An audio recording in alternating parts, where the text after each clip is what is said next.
This is The Scoop for Friday. I'm Juanita Hurtado Huérfano with the WMNF News headlines.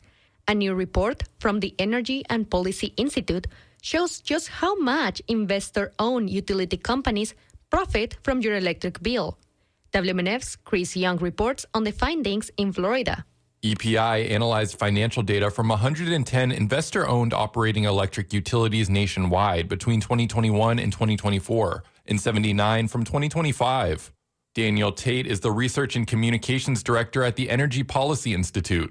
If you're a customer paying about $200 a month for electricity, about $30 of that every single month is going to corporate investors as profit. And for many utilities, it's much higher than that.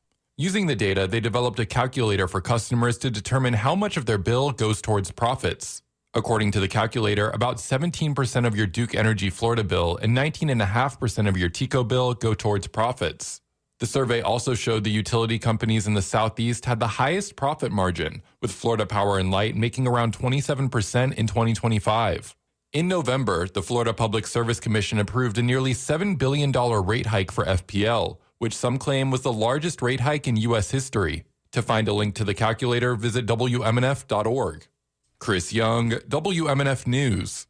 Students for a Democratic Society at USF protested on Tuesday against the University of South Florida's compliance with the pause on H-1B visas. WMNF's Sofia Caballero has more. The Florida Board of Governors has approved a pause on all H-1B visas, which is the primary way universities hire international faculty. Saba Indawala, a member of SDS, says that this pause will negatively affect USF. Impacts like our educators, our researchers, like engineers, scientists that we bring in, and that makes up a big part of the USF community. USF prides itself on its being a research school, so I think it's really shameful that USF allows for this pause on H-1B visas to happen, despite it being necessary for USF to be the great school that it says it is. A student pointed out in a speech that the new president of USF started working in the U.S. because of an H-1B visa. In a statement emailed to WMNF, USF wrote, "The Florida Board of Governors recently approved an amended regulation which temporarily pauses the hiring of new H-1B visa employees at all state universities. USF is working to determine the implementation process of the revision, which does not apply to existing employees. As a state university, USF follows Florida laws and regulations established by the BOG. SDS is demanding that USF reject Governor DeSantis' policies. For WMNF News, I'm Sofia Caballero in Tampa."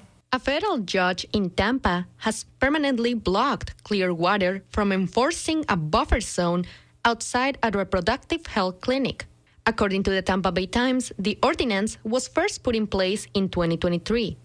That year, anti-abortion protests at the Bread and Roses Women's Health Center escalated into public safety hazards. Florida Preborn Rescue, the nonprofit organizing the protest, sued the city when the ordinance was put in place.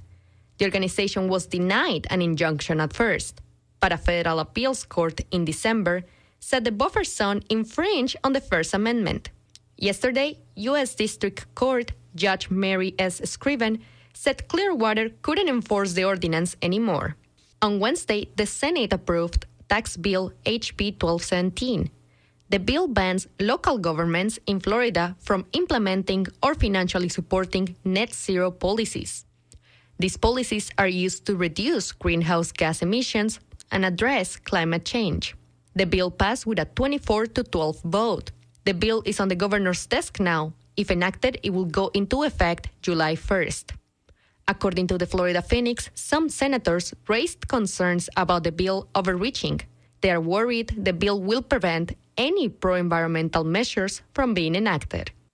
Today, it will be sunny and humid with highs in the low 80s. Tonight, it will be partially cloudy and humid with lows in the high 60s. Tomorrow, it will be rainy and warm with highs in the low 80s. I'm Juanita Hurtado Huérfano with the WMNF News headlines. This is The Scoop, recorded at WMNF Tampa.